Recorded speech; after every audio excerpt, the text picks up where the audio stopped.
문학 고전시가 1강 신음의 방공시여 해설해 보도록 하겠습니다.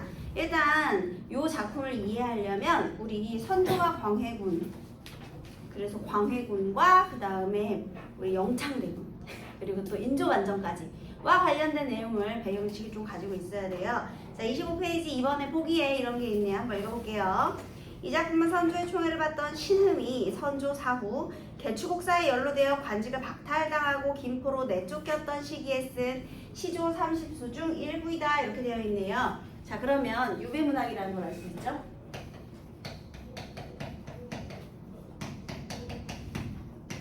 총 30수 연시조고요.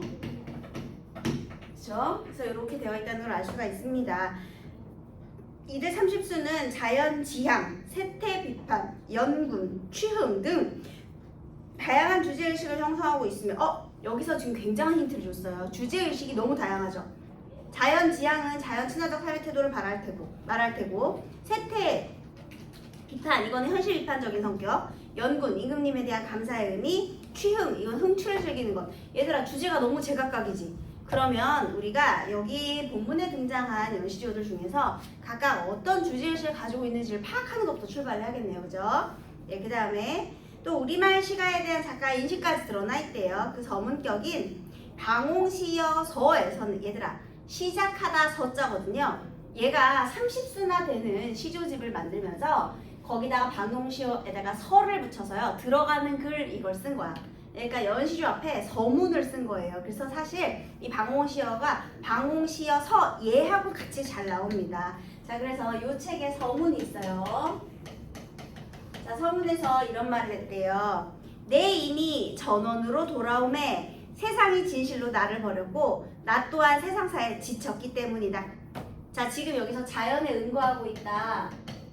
전원의 귀의한 삶을 이야기하고요. 그 다음에 세상은 나를 버렸고 나도 세상사에 버렸다.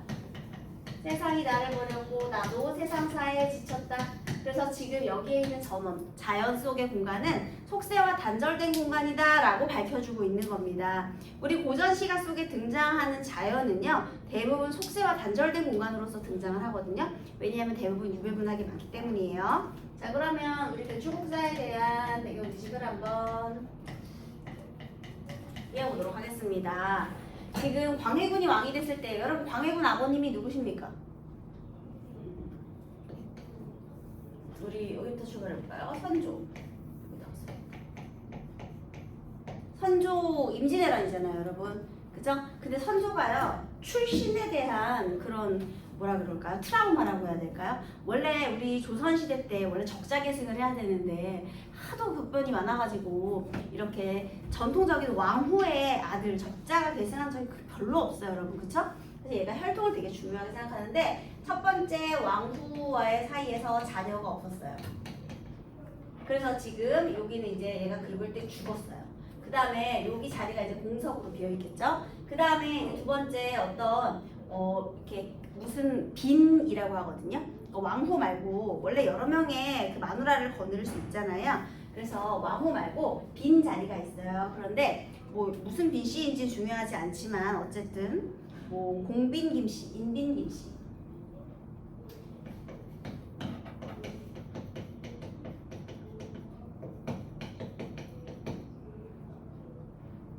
인빈 김씨.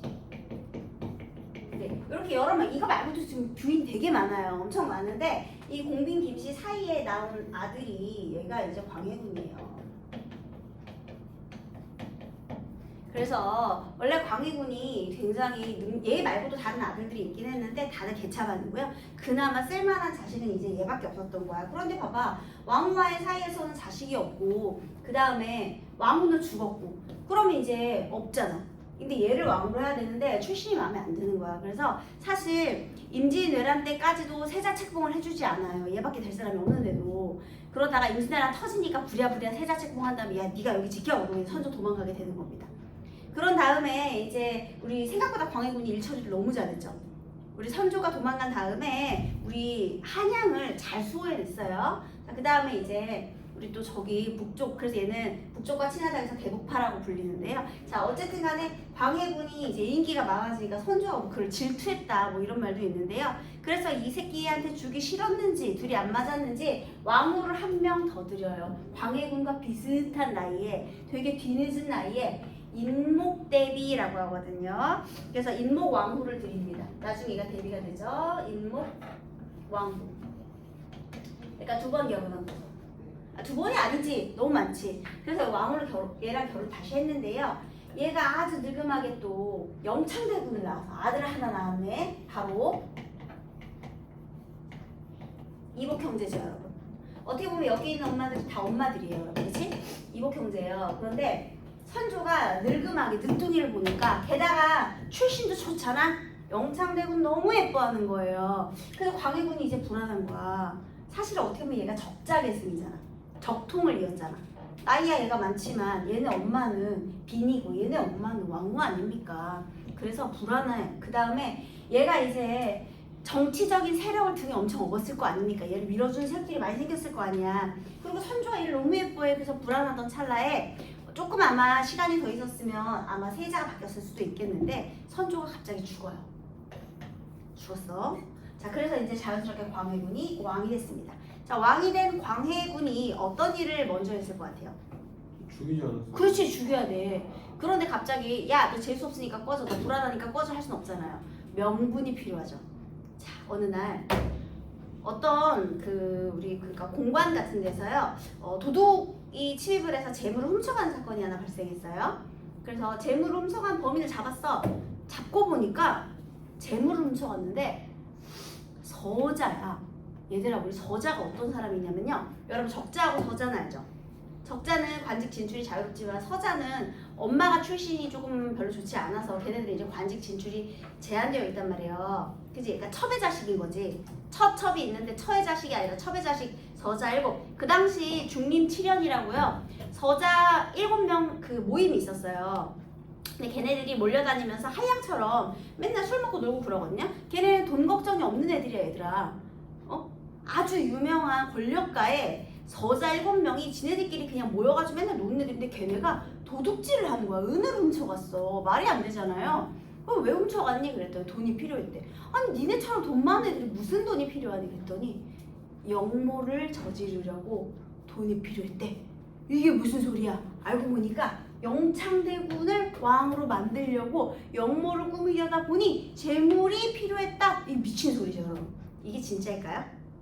일단 얘들아, 역모에 껴들어가면 나만 죽는 게 아니라 우리 가족이 다 망하는데 걔네가 정말 진심으로 서자 7명이 모여가지고 역모를 저지르려고 은을 훔쳤을 것 같아요? 이거는 사실 대북파가 영창대군을 죽이기 위해서 만들어낸 사건이에요. 거기에 지금 중림 7년이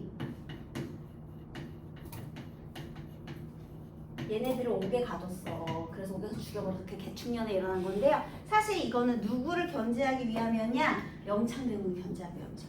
그래서 얘네 덕분에 얘한테 역모죄를 뒤집어 쓸 수 있었지. 역모죄니까 이제 죽여도 되잖아. 그래서요, 영창대군은 증살시켜버리고요. 증살 어떻게 죽였게? 쪄 죽인 거. 맞아요, 쪄 죽였어요. 방에다 가둔 다음에 애가 어리잖아. 방에다 가둔 다음에 계속 아궁이에 불을 뗀 거야. 그렇게 해서 쪄 죽이고요. 그 다음에 인목왕후는 이제 역모죄를 씌워서 얘는 폐위시켜버려요. 얘들아, 그런데 우리 유교 사회에서 엄마와 아들이잖아요. 자기 동생을 죽이고 엄마를 폐위시켜버렸어. 얘는 폐륜이지, 얘들아. 폐륜이잖아. 폐륜하잖아. 그지? 그것도 뭔가 이유도 의심스러운 이유로 무슨 역모야. 그래서 이제 전국 유생들이 또 들고 일어났죠. 그래서 이런 폐륜화 밑에서는 난 도저히 살 수가 없다. 그래서요, 나중에 여기에 인빈 김씨가 이렇게 아들을 낳았어요. 무슨 군을 낳았어. 근데 그 아들이 또 이렇게 여러 명 해가지고 또 아들을 낳았어요. 그게 바로 인조예요. 이렇게 여기 이렇게 동년배 이렇게 있을 거 아닙니까? 그리고 또 이렇게 낳았어, 인조. 그래서 걔네가 얘가 이제 어디 감금 날 거야. 차마 엄마를 죽이지 못하고 뭐 새엄마긴 하지만. 그래서 어딘가에 폐지터지 얘가 이렇게 결탁을 해가지고 인조 반정이 일어나게 되는 거예요. 그래서 광해군이 된 거죠. 군. 조나 종이 되지 못하고 군. 얘는 끌려 내려왔잖아. 조선시대에 군 2명 있어. 연산군, 광해군. 반정으로 인해서 끌어내려진 왕들인 거죠. 군이라는 이름 자체가요.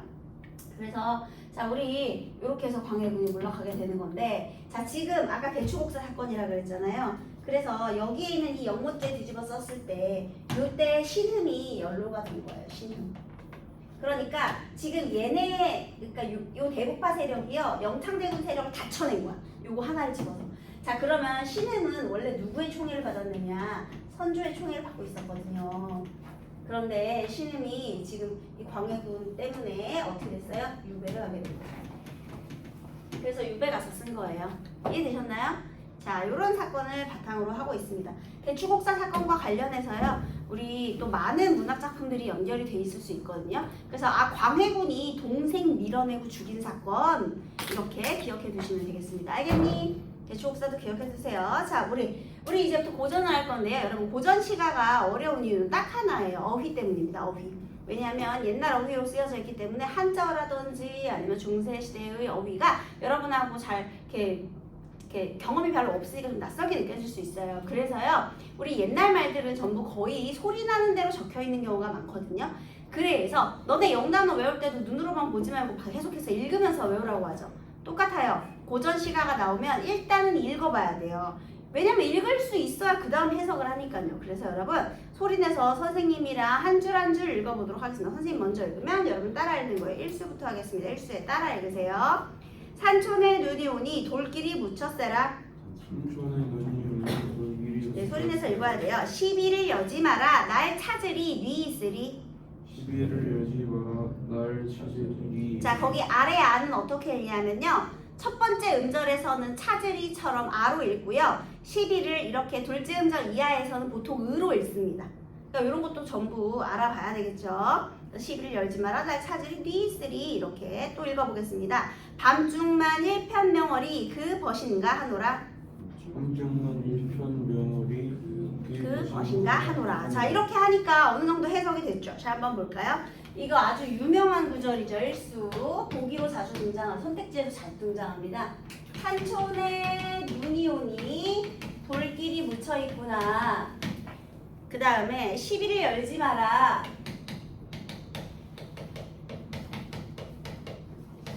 날 찾으리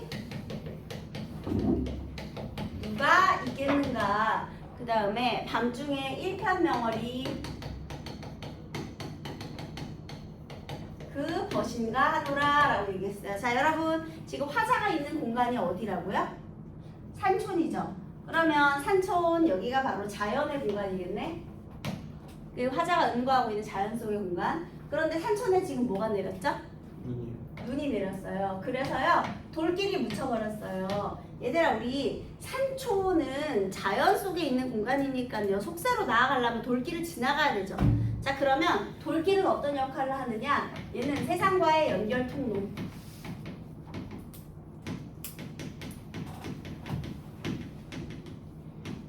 그러면 그것을 무엇이 가렸어요? 눈이 가렸죠. 그러면 눈의 상징적인 의미는 얘는 단절시키는 대상이 되겠죠. 그래서 이 연결 통로를 막는 장애물 이렇게 되는 겁니다. 얘들아 시비는 살인문이에요 여러분. 살인문. 그러니까 얘가 지금 이렇게 된 거야. 여기 산촌에 산속에 이렇게 있고요. 여기 작은 얘가 초가집을 이렇게 짓고요. 여기 이렇게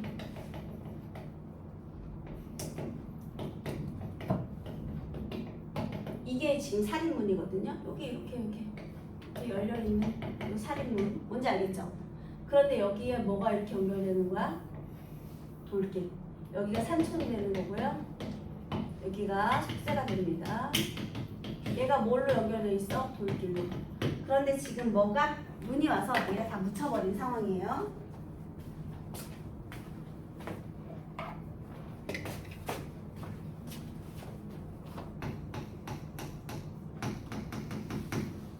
자 그러면요 여러분 살인문을 왜 열어야 되냐면 살인문을 열고 돌길에 쌓여있는 눈을 치워야 나갈 수 있는 거지. 그런데 그 문 열지 말래요. 왜? 어차피 내가 나가지도 않을 거지만 날 찾아올 사람이 없다라는 거죠. 그럼 다시요. 여기서 날 찾으리 누가 있겠는가? 단절. 그 다음에요. 살인문을 열지 마라. 이거 명령문이죠. 속세와 단절하고자 하는 본인의 의지가 되겠습니다. 단절, 의지. 그리고 또 하나 지금 뭔가 자기 시비에게 그러니까 몸종에게 열지 마라 라고 명령하는 중이죠. 그래서 얘는요 말 건네는 형식이기도 해요. 말을 건네는 형식. 그 다음에 나의 차질이 이건 이제 숙세에 있는 사람들이겠죠. 그렇죠? 그 다음에 나 필요 없어. 왜냐면 밤에 일편명월, 일편명월이라는 건 한 조각편이에요. 한 조각의 밝은 달이 내 것이니까. 얘들아 그러면 나는 사람들하고는 안 친해도 자연하고는 친하죠. 그래서 얘가 바로 우리 자연 친화적인 태도. 그리고 또 하나 자연과 내가 친구라는 것은 경계가 허물어졌다는 겁니다. 어떻게 된 거죠? 물화일체, 자연과의 동화 이런 삶의 태도를 드러내는 것이죠. 그래서 나는 괜찮아, 나 자연이랑 친구하는데 난 사람 필요 없어 이렇게 얘기를 하고 있는 중이 되겠습니다. 그래서요 여기서 우리 속세와의 단절 의지가 드러난다. 이게 또 중요한 포인트가 되겠습니다. 그래서 자연 친화와 속세와의 단절 이게 바로 1수의 내용이에요. 자 8수 읽어보겠습니다. 여러분 따라 읽으세요. 석가래 기나 자르나 기둥이 기우나 트나 아래 기나 자르나 기둥 기우나 드나 수간목을 작은 줄 웃지 마라. 수목을 작은 줄 웃지 마라. 어즈버 만산나월이 다 내 것인가 하노라. 어제도 만산 나월이 다 내 것인가 하나. 이게 왜 내가 됐느냐면요. 아에다가 이니까 나 내죠 내. 아래아가 나니까요. 그래서 내 것인가 하노라 이렇게 된 거예요. 자 그러면 여러분 여기서 또 내용을 한번 보도록 하겠습니다. 지금 얘는 팔수인데요. 선생님 그냥 현대어로 쓸게요. 석가래. 너네 석가래가 뭔지 아니? 그 지붕을 받치는 나무 기둥이거든요. 석가래. 그 다음에 기둥. 자, 우리 한옥의 구조를 한번 생각을 해보세요. 나무로 일단 뼈대를 만들어야 돼요. 그쵸? 그러면요, 여러분, 너네 혹시 대들보라는 말 들어봤니? 너가 우리 집안의 대들보야. 이런 말 많이 쓰잖아요. 대들보가 뭐냐면, 우리 안녕하세요. 또 한옥집을 만들어요. 그러면 이렇게 집이 이렇게 있잖아요. 그러면 여기에 이렇게 지붕과 지붕 사이에 이렇게 두꺼운 지붕 틀어지지 말라고 이렇게 다는 나무 있죠. 이게 석가래요. 그래서 대들보는 뭐냐면 만약에 지붕이 이렇게 있다, 집이 이렇게 있다. 그러면 집이 나무로 만들어졌기 때문에 아무래도 이렇게 뭐 눈이 많이 오거나 아무튼 뭐 비가 많이 내리고 가운데가 내려앉을 수도 있잖아요. 하지만 못 견디잖아. 그래서 집에 가운데 큰 기둥 하나를 이렇게 세워줘요. 얘가 대들보예요. 석가래, 여기 석가래, 여기 기둥. 자 그러면요, 여러분이 집을 만들 때 당연히 좋은 재료를 쓰는 것이 부의 상징이겠죠. 그래서 석가래로 들어가는 나무나 기둥으로 들어가는 나무가요, 곧고 단단하고 큰 나무일수록 재력이 좋은 건데요. 특히 옛날에는요, 대들보의 크기로 재력을 나타내기도 했답니다. 그러니까 예를 들면 이런 거야. 야, 니네 집 화장실 몇 개고? 이런 뜻이죠. 니네 집 화장실 대리석이냐? 막 이런 거 있잖아요. 아니면 니네 집 화장실 3개 이러면 화장실 3개면 되게 잘 사나 보다. 약간 이런 느낌이잖아요. 집에 화장실 3개 있다 그러면. 아니에요, 여러분. 그런 것처럼요. 옛날에는 대들보의 크기, 그 다음에 석가래의 그런 재료 이런 걸로 부를 판단을 했어요. 그럼 잘 보세요. 석가래가 긴지 자르지. 얘들아, 잘다가 짧다예요. 잘다 짧다.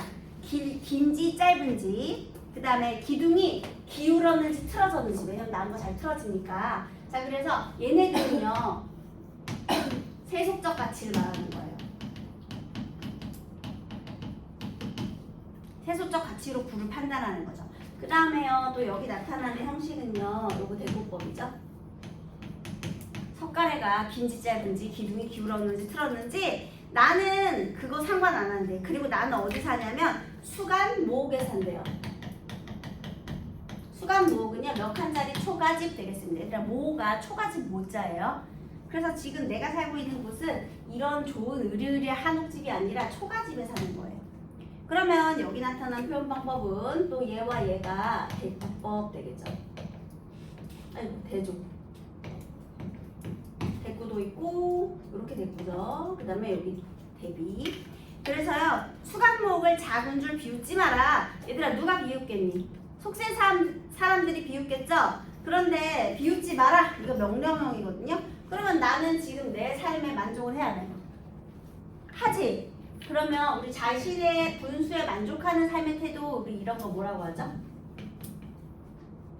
안 빛나 또 안 분지죠. 그리고 본인 삶에 대한 자부심 있죠. 비웃지 마. 만족해 난. 그래서 아이고 감탄사요. 어즈버 감탄사. 만산나월이 다 내 것인가 하노라. 여러분 만산나월 내 것인가 하노라. 자 만산나월은요 산에 꽉 찬 산에 그러니까 이게 나가 나체거든요. 그러면 그냥 산에 가득 찬 달 이렇게 생각하시면 되겠습니다. 산에 가득 찬 달이 다 내 거야. 니네는 지금 이런 세속적인 가치로 판단하지만 나는 이 자연으로 판단해. 그래서 엄청난 자부심과 만족감, 자연 친화적 삶의 태도를 다시 한번 강조하고 있죠. 가득 찬 산의 달, 저 산을 가득 채운 달이 내 거야 이렇게. 그래서 자연 친화적인 삶의 태도를 다시 한번 강조를 했습니다. 자, 그럼 이번에 17수를 한번 읽어보겠습니다. 자, 따라 읽으세요. 한식 비온 밤에 봄빛이 다 퍼졌다. 한식 비온 밤에 봄빛이 다 퍼졌다. 무정한 하류도 때를 알아 피었거든. 무정한 하루도 때를 알아 때를 피었거든. 요 때 이런 거는 여러분 어두장분이라고 하는데요. 뒤에 것을 된소리로 읽어주면 돼요. 때가 아니고 그냥 때 이렇게 읽어주면 돼요. 어떻다 우리의 님은 가고 아니 오는고. 어떻다 우리 님은 가고 아니 오는고. 여러분 한식 우리 식목일쯤이 한식이죠 여러분. 그래서 봄이에요. 한식 비온 밤에 봄빛이 다 퍼졌구나. 계절감이 드러나고 있죠. 봄이에요. 그 다음에요 무정한 얘들아 무정한 화류도 화는 꽃이고요. 류는 버드나무 류자예요. 그러니까 꽃과 버드나무도 때를 알아 피었거든. 자, 얘는 자연의 일부고 봄에 피는 아름다운 꽃과 버드나무를 말하는 거예요. 그런데 어찌하여 우리의 님은 가고 아니오는고. 우리의 님은 가고 아니오는고. 얘들아 그럼 얘는 왔죠. 하루는 왔지만 우리의 님은 가고 오지 않는다. 얘는 왔어 안 왔어? 안 왔죠? 자연과의 대비가 드러나고 있죠.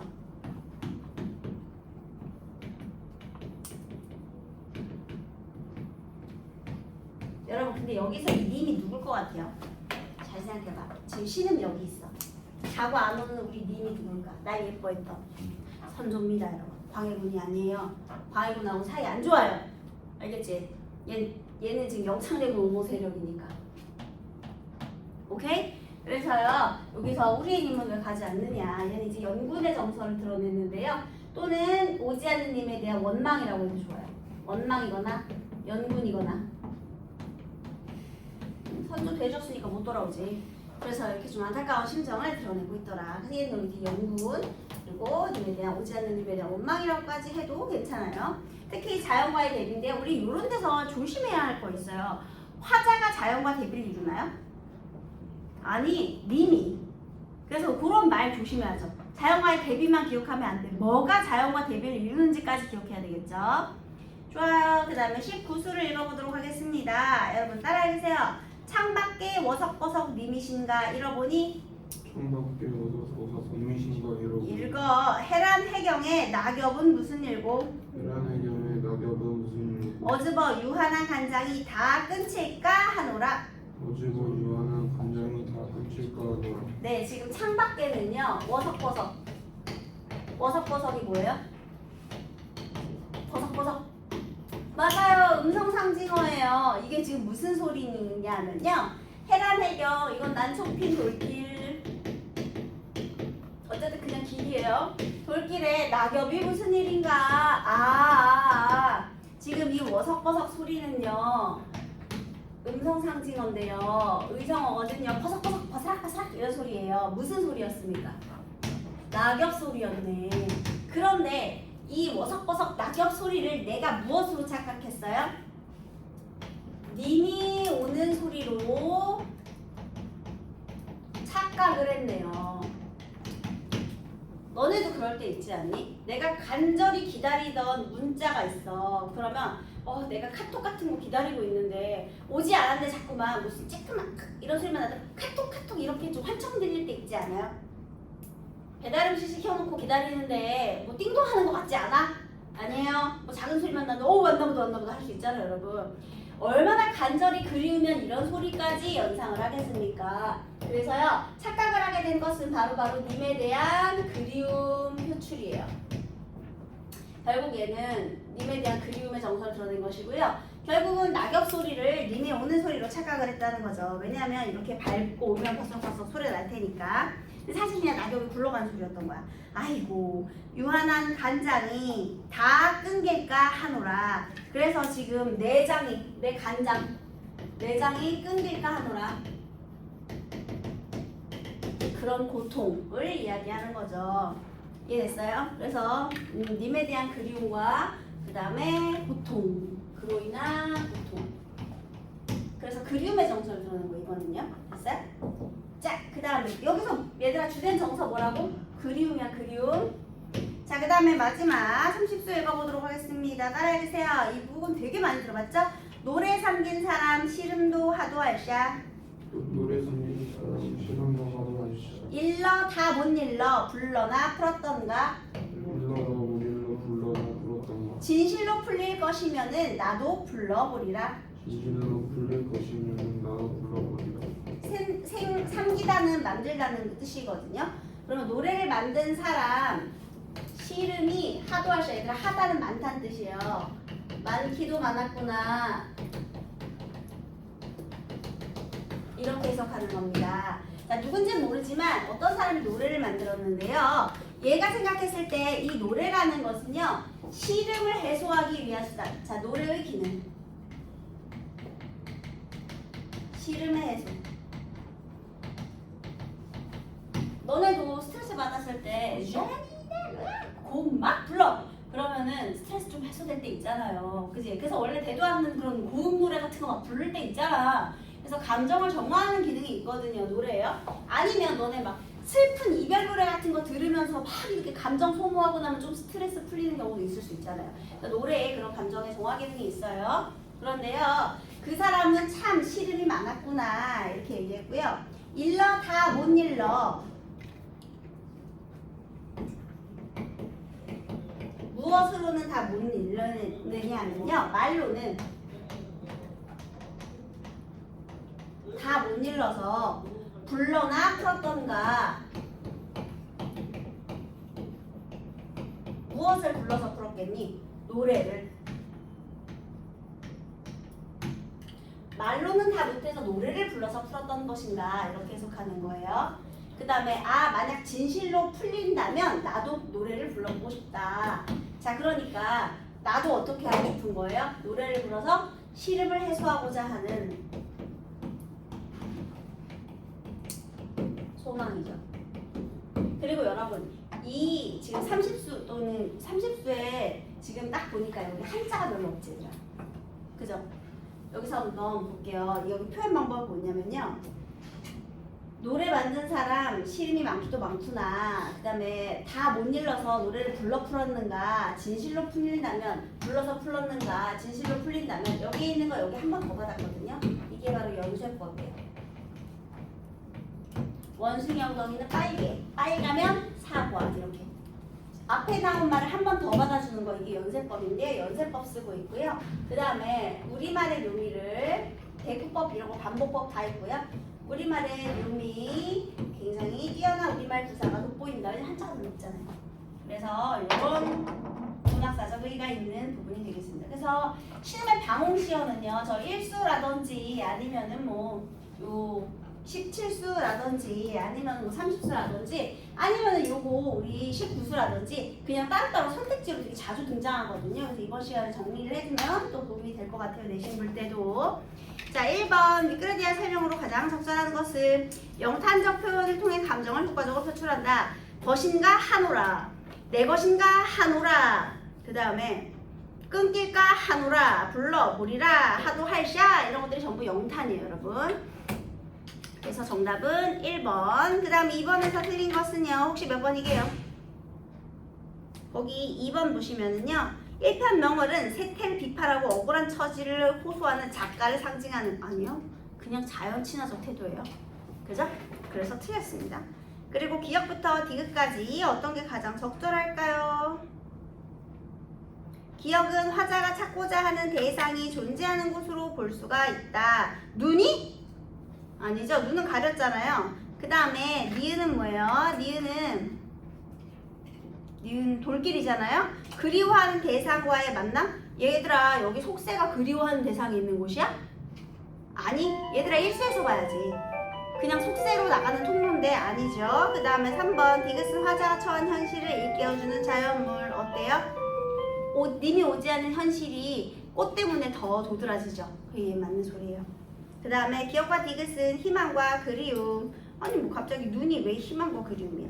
그 다음에 니은과 디귿은 속세와 단절시키는 역할. 얘들아 돌길은 속세를 단절시키는 역할이 아니라 통로인데 그걸 누가 단절시키는 거야? 눈이 단절시키는 거예요. 그래서 틀린 겁니다. 알겠죠? 네.